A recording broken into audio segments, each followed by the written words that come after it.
Hello, everybody, and good morning. This is Kai on his engineer, small but sturdy. Gonna do an engineer guide for you here. This time around, I'm gonna go for the tank. So what we're gonna do here is we're gonna start like I did the previous video with amps.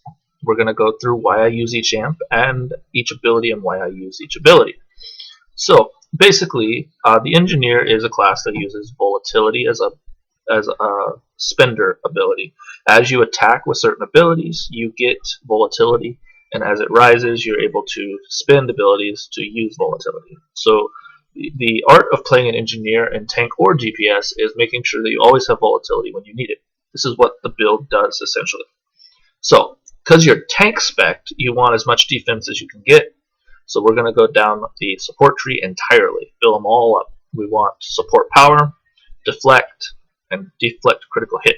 So what support power does for a tank compared to what a healer does is it's going to be able to give the abilities the chance to do more threat management. So the higher your support power, the more effective your taunts are, the more effective your interrupts are, all that stuff.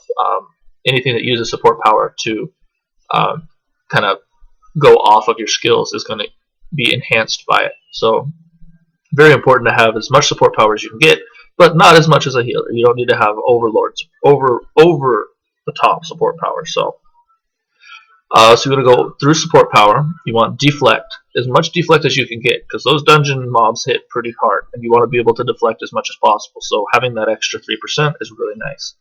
Deflect critical hit as well gives you an extra 6%, so those harder hits don't hit you as often. Then you want enmity. Enmity is just a way to say aggro, basically. So whenever you land a hit, you get threatening. Threatening increases threat generation by 25%.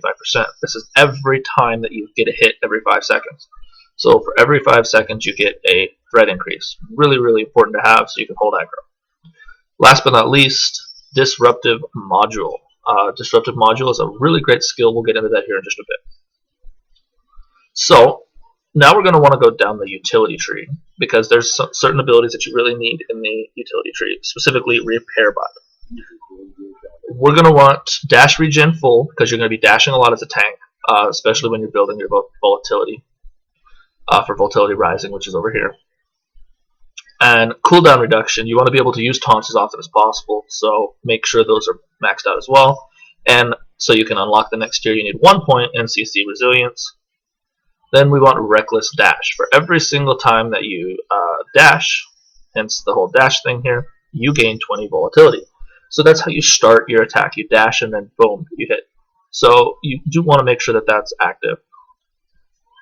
And then we have Repair Bot at the end of that tree there, which is the best ability there for you. Then we want to go through the Assault tree, and we want to max out critical hit because you want to be able to hit those crits, and you want to be able to unlock Volatility Rising. So you want 3 points simply just to unlock Volatility Rising and give yourself an extra critical chance. Volatility Rising is while between 30 and 70 volatility, you gain 7 volatility every 1.5 seconds. This is what makes engineers engineers. You want as much volatility as possible. There is an argument right now going on about whether this is a valid option. I think it is. There's people who don't. Well, time will tell. Most engineers choose it even if they're tanking. Then we have Strike Through. We want Strike Through all the way maxed out. Those are the last 3 points we have. Then we also want to go down the Hybrid tree and get maximum shield capacity. You want as much shield as possible. The extra 9% is really nice. And then Helping Hand is a really, really good amp to have. For every single time you take damage, you get a beacon that increases the healing you receive by 5%. Stacks up to 5 times. Really, really great. Basically, heals hit you harder. Really good thing to have. Now we're going to go down the support tree ability list of what we take and why. So we want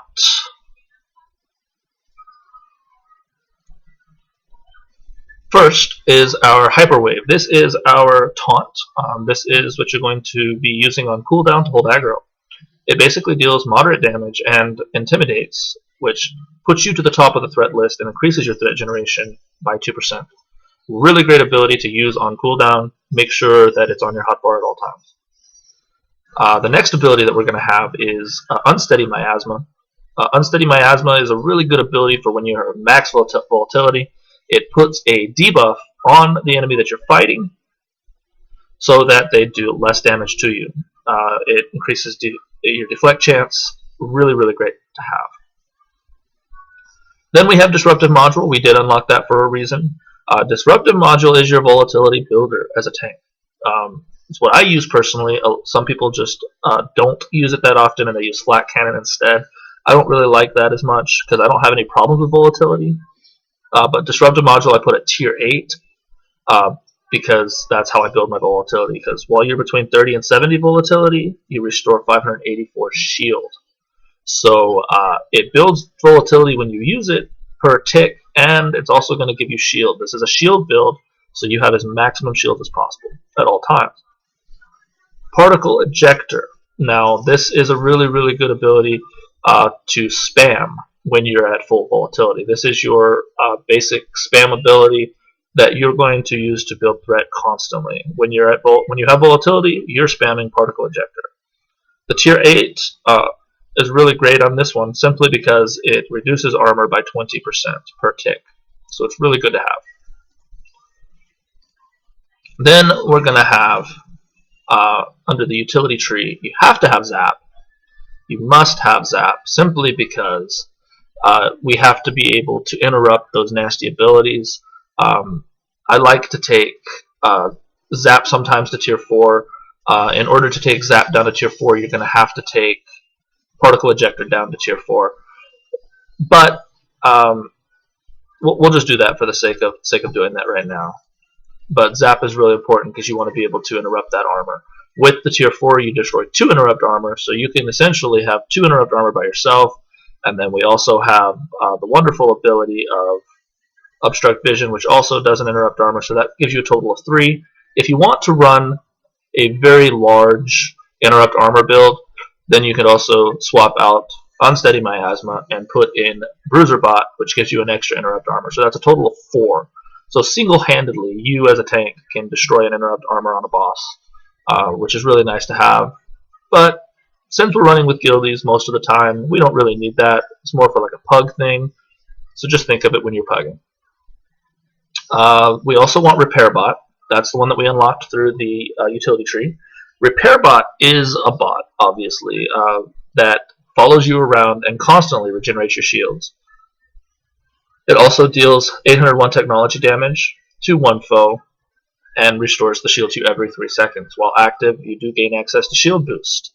You can command your Repair Bot to use an ability that instantly regenerates all shields to 5 party members. So it's a little AoE effect, and I'll show you how it works in just a second.